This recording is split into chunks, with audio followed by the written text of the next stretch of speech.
చెప్పు రిషి. మా ఇంటికి వెళ్ళావా? వచ్చాను. ఇక్కడంతా బానే ఉంది.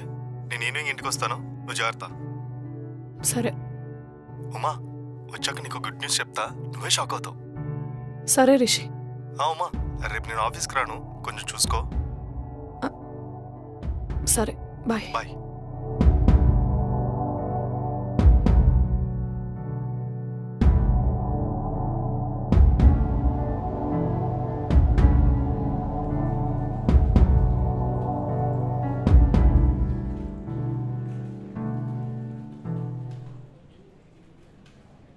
అక్క నీకు విషయం చెప్పాలి. ఏమైంది అక్క అలా డల్గొన్నావు? ఏం లేదులేరా, చెప్పు. రిషి ఇప్పుడే పెద్ద హెల్ప్ చేశాడు. రిషి ఆఫీస్కి వచ్చాడా? లేదు. లేదా? ఏమైంది అక్క? ఏం లేదు. ఏంటా హెల్ప్ అన్నావు? మన రాకేష్ వాళ్ళ వైఫ్ డైవర్స్ ఇచ్చేసి భరణం కింద సగం శాలరీ దొబ్బేద్దామని ప్లాన్ వేసింది కదా.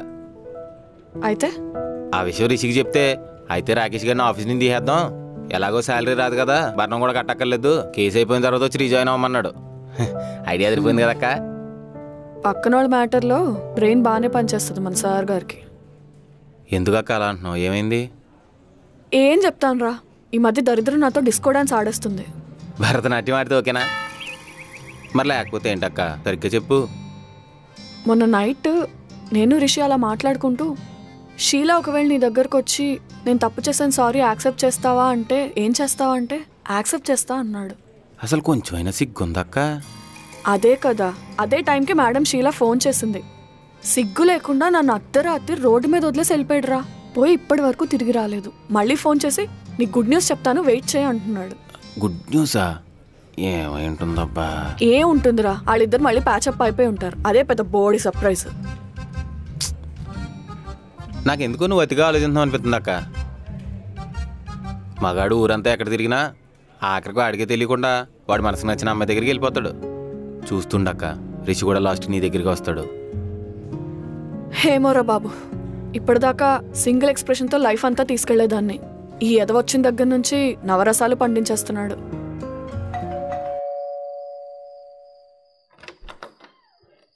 హాయ్ ఉమా, నీకు సర్ప్రైజ్ అని చెప్పాను కదా, షీలా. హాయ్. హాయ్. ఏంటి షీలాని మన ఇంటికి తీసుకొచ్చానని షాక్ అవుతున్నావా? నువ్వు మమ్మల్ని లోపల రాణిస్తే అంత క్లియర్గా చెప్తాను. Oh sorry, please come. All good కదా? Yeah all good.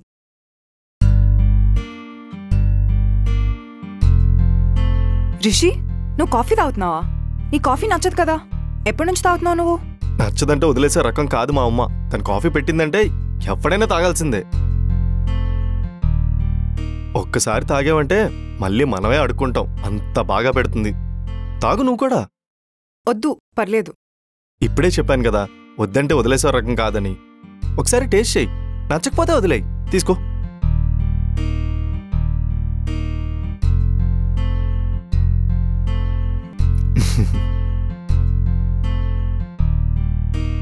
ఎలా ఉంది? It's nice. నీ చేతిలో అదో మ్యాజిక్ ఉందమ్మా. మరి ఏమనుకున్నావు మా అమ్మ అంటే? దీనికే నువ్వు ఎలా అయిపోతున్నావు? మా అమ్మ చేసిన కోడిగుడ్డు పుల్టా తిన్నావంటే తాజోట్ల ఫుడ్ కూడా పనికిరా, తెలుసా? పుల్టానా? వాట్స్ అ పుల్టా? నీకు తెలియదు కదా, కోడిగుడ్డు పుల్టా అంటే ఎగ్ ఫ్రై. Oh really? నన్నెప్పుడు డిన్నర్కి ఇన్వైట్ చేసినావు అమ్మా? మీరు ఒక హాఫ్ అన్ అవర్ ఉంటే ఇప్పుడే చేసి పెడతాను. అయ్యో ఇప్పుడు వద్దు, ఐ జస్ట్ ఏట్ వైల్ అగో. తర్వాత ఎప్పుడైనా ప్లాన్ చేద్దాం. ఓకే. తింటే సరిపోదు, చేయడం కూడా నేర్చుకోవాలి. మా దీనికి నీ రెసిపీస్ అన్నీ నేర్పించు. మళ్ళీ మన డీల్ అయిపోయాక నీ రెసిపీస్ అన్నీ మిస్ అవుతానేమో. నాకు వంట చేయడం అంటేనే నచ్చదని నీకు తెలుసు కదా. కావాలంటే కుక్ని పెట్టుకుందాం.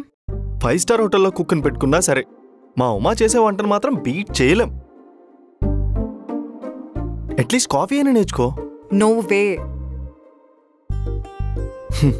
5 months తర్వాత నా లైఫ్లో మంచి రోజులన్నీ అయిపోతాయి అనుకుంటా. మర్చిపోయాను, నీకు అసలు విషయం చెప్పలేదు కదా. నువ్వు నేను ఒక రూమ్లో ఉంటున్నా అని తెలిసి తను చీట్ చేసావనుకుందంట. విన్న వెంటనే నాకే నవ్వు వచ్చేసింది. రిషి, నేను ఎందుకు చీట్ చేసా అనుకున్నావు? నువ్వెవరో అబ్బాయితో మాట్లాడుతున్నావు, అదే అబ్బాయితో ఇన్స్టాగ్రామ్ స్నాప్చాట్లో కూడా ఫోటో షేర్ చేసావు, అందుకే అనుకున్నాను. నేను ఒక అబ్బాయితో నవ్వుకుంటూ మాట్లాడితేనే నువ్వు చీటింగ్ అనుకున్నావు. మరి ఒక అమ్మాయితో 1 month నుంచి నువ్వు రూమ్ షేర్ చేసుకుంటున్నావు. నైట్ టైమ్స్ బయట తిరుగుతూ నవ్వుకుంటూ మాట్లాడుతున్నావు, మరి నేనేమనుకోవాలి? అలా మిస్అండర్స్టాండ్ చేసుకోకపోతే నా దగ్గరకు వచ్చి అడగచ్చు కదా. నువ్వు నన్ను అడిగావా? అసలు ఎప్పుడైనా ఈ విషయం నాకు చెప్పడానికి ట్రై చేసావా? లేదు కదా. సరే సారీ, అయిపోయింది ఏదో అయిపోయింది, ఇప్పుడు అంతా ఓకే కదా. మీ ఇద్దరూ ఏమనుకోనంటే ఒక డౌట్ అడగచ్చా? అడుగు. మీరిద్దరూ 1 month నుంచి కలిసి ఉంటున్నారు కదా, మీ మధ్యలో ఏం జరగలేదా? ఛాన్సే లేదు. తన పేరు ఉమా, ఇంటి పేరు నిప్పు. నువ్వు పప్పు కాదుగా. నా డౌట్ తన మీద కాదు, నీ మీద. మనం బాగా రొమాంటిక్ ఫెలో కదా. అదంతా ఈ రూమ్ బయట, ఇంట్లో మాత్రం నేను శుద్ధపోసనే. ఫర్ సపోజ్ నేను ఏదైనా ఎక్స్ట్రా చేద్దాం అనుకున్నాను అనుకో, తన దగ్గర ఎప్పుడు పెప్పర్ స్ప్రే ఉంటుంది. న్యూ ఏజ్ ఝాన్సీ లక్ష్మీబాయి మా మేడం. ఉమా, నీ డ్రెస్ చాలా బాగుంది. ఇదేం చూసావు? శారీస్లో అయితే ఇంకా అదిరిపోద్ది. మొన్న మేము బయటికి వెళ్ళినప్పుడు వైట్ శారీ వేసుకుంది, ఏంజెల్లా ఉంది తెలుసా? నిజంగా ఏంజిల్లా ఉందా? నిజంగా ఏంజెల్లా ఉంది. నేనెప్పుడు నీకు ఏంజిల్లా కనిపించలేదా రిషి? ఇలా చిరిగిపోయిన అరిటాకులను బట్టలు వేసుకుంటే తనలా శారీస్ కొట్టుకో, నువ్వు కూడా ఏంజెల్లా కనిపిస్తావు. అరిటాకులంటే? నీకు తెలియదు కదా, అరిటాకులు అంటే బనానా లీవ్స్. నువ్వు ఒక పని చెయ్యి, నెక్స్ట్ వీక్ ఉగాది వస్తుంది కదా, అందరం గుడికి వెళ్దాం, నువ్వు కూడా శారీ కట్టుకో, అప్పుడు నువ్వు కూడా ఏంజెల్లా కనిపిస్తావు. నువ్వు టెంపుల్కి కూడా వెళ్తున్నావా? ఉమానే అలవాటు చేసింది. చెప్పాలంటే ఎప్పుడు పబ్స్కి క్లబ్స్కి కాశీలా, అప్పుడప్పుడు ఇలా టెంపుల్స్ కూడా వెళ్ళాలి. సూపర్ రిషి, ఇంకేం చేసావు కొత్తగా? మన ఐటీసీ కోనర్ పక్క గల్లీలో బాషాబాయ్ షాప్ లో బేల్పూరి ఉంటది. మనం తినే పిజ్జాల బర్గర్లు కూడా పనికిరావు తెలుసా? బేల్పూరి. దాని టేస్ట్ గురించి చెప్తే తెలీదు, టేస్ట్ చేయాల్సిందే. నీలో చాలా చేంజ్ వచ్చింది రిషి. ఒకప్పుడు నచ్చేవేవి ఇప్పుడు నచ్చట్లేదు, నచ్చనివన్నీ ఇప్పుడు నచ్చుతున్నాయి. ఎలా ఇంత చేంజ్?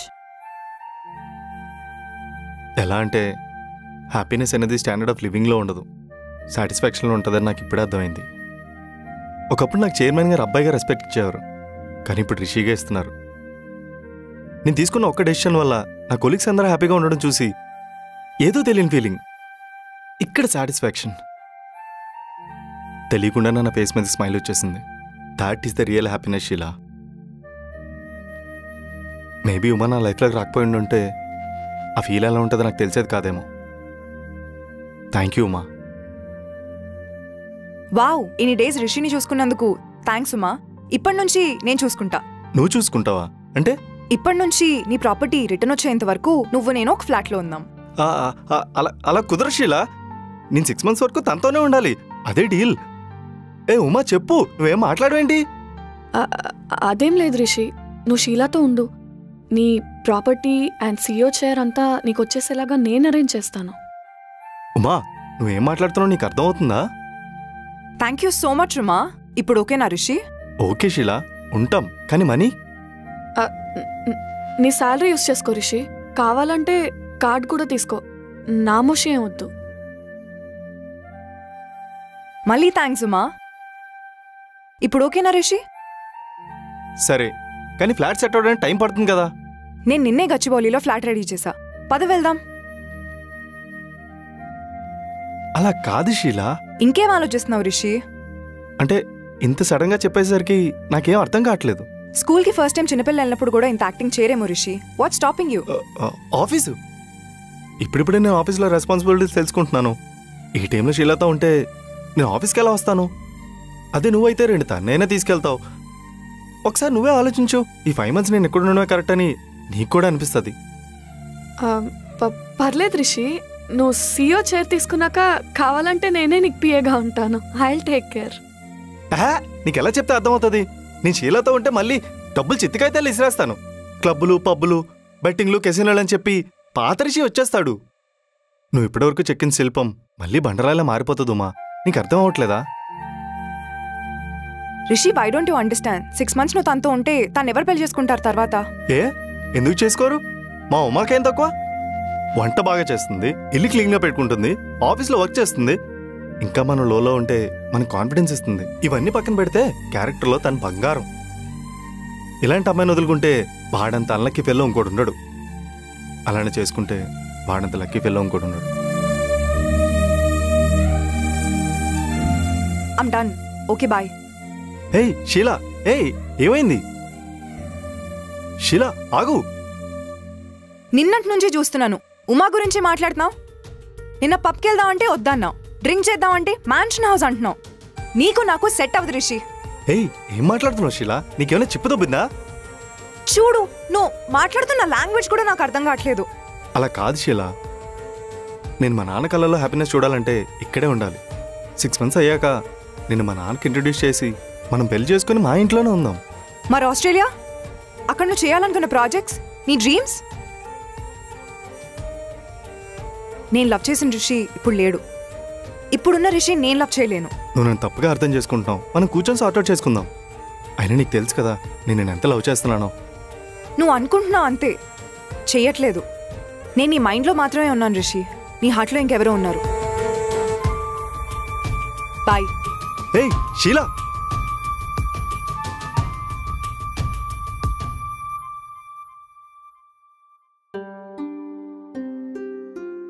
ఏంటుమా నువ్వు కూడా? తనకంటే తెలీదు, నీకు తెలుసు కదా, అయినా ఎందుకు తనకు సపోర్ట్ చేసావు? నీ వల్లే నా జీవితం నాశనం అయిపోయింది, నీ వల్లే షీలా నాకు దూరం అయిపోయింది అని నువ్వు చాలాసార్లు అన్నావు రిషి. ఇంకోసారి నీ నోటి నుంచి ఆ మాట నేను వినాలనుకోవట్లేదు. అందుకే నా మాట విని నువ్వు షీలాతోనే ఉండు. నేను నీతో ఉండడం నీకు ఇష్టం లేదా? మనసులో ఏమన్నట్టు చెప్పుమా. నువ్వు చెప్పు రిషి. ఒకప్పుడు నా ఫ్లాట్లో ఉండు అంటే ఉండననేవాడివి, ఇప్పుడు ఉండొద్దన్నా సరే ఉంటానంటున్నావు. ఎందుకు? ఎందుకంటే నాకు ఈ పరీక్ష పెట్టింది మా నాన్న కాబట్టి. నేను ఆయన దగ్గర చాలాసార్లు ఓడిపోయానమ్మా, మళ్ళీ ఓడిపోవాలనుకోవట్లేదు. నువ్వేమైనా అనుకో, నేను 6 months ఇక్కడే ఉంటాను. 6 months తర్వాత మా నాన్న ఒప్పుకుంటే మా ఇంట్లో ఉంటాను. ఎవరితో ఉంటావు? షీలాతో. షీలాతో ఉంటే నువ్వు మళ్ళీ పబ్స్కి క్లబ్స్కి అలవాటు పడతావు, పాత రిషిలా మారిపోతా అన్నావు కదా. అంటే 6 months తర్వాత నువ్వు పాత రిషిలా మారిపోయినా మీ ఫాదర్ ప్రౌడ్గానే ఫీల్ అవుతారనుకుంటున్నావా? అప్పుడు నేనేదో మేనేజ్ చేసుకుంటాలే. అప్పుడు చేసుకునేదేదో ఇప్పుడే మేనేజ్ చేసుకోవచ్చు కదా రిషి. షీలాతో లైఫ్ షేర్ చేసుకోవాలనుకున్నప్పుడు షీలాతోనే ఉండు, శిల్పంలానే ఉండు, రాయిలా మారకు. ఏమైంది రిషి? నీకు నాతో ఇక్కడే ఉండడం ఇష్టమా? అలా ఏం లేదు.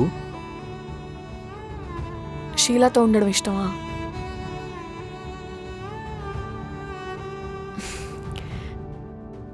నీతో ప్రాబ్లం ఏంటో చెప్పనా? నీకేం కావాలో నీకు క్లారిటీ లేదు. నీ మైండ్ ఒకటి చెప్తుంది, నీ హార్ట్ ఒకటి చెప్తుంది. ఆ రెండిటికి మధ్య డైలమాలో ఇరుక్కుపోయావు. ఫస్ట్ నీకేం కావాలో నువ్వు క్లారిటీ తెచ్చుకో, అప్పుడు నీతో ఉన్న వాళ్ళకి అదే క్లారిటీ వస్తుంది. సరే, నేను ఒకటి అడుగుతాను. నువ్వు నన్ను లవ్ చేస్తున్నావా?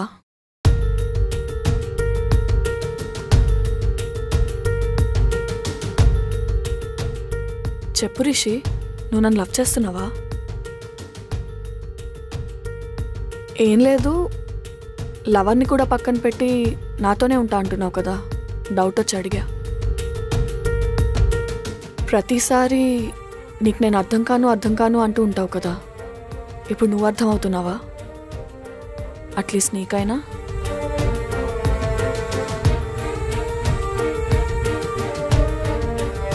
నా ఇంటి తలుపులు ఎప్పుడు నీకోసం తెరిచే ఉంటాయి రిషి.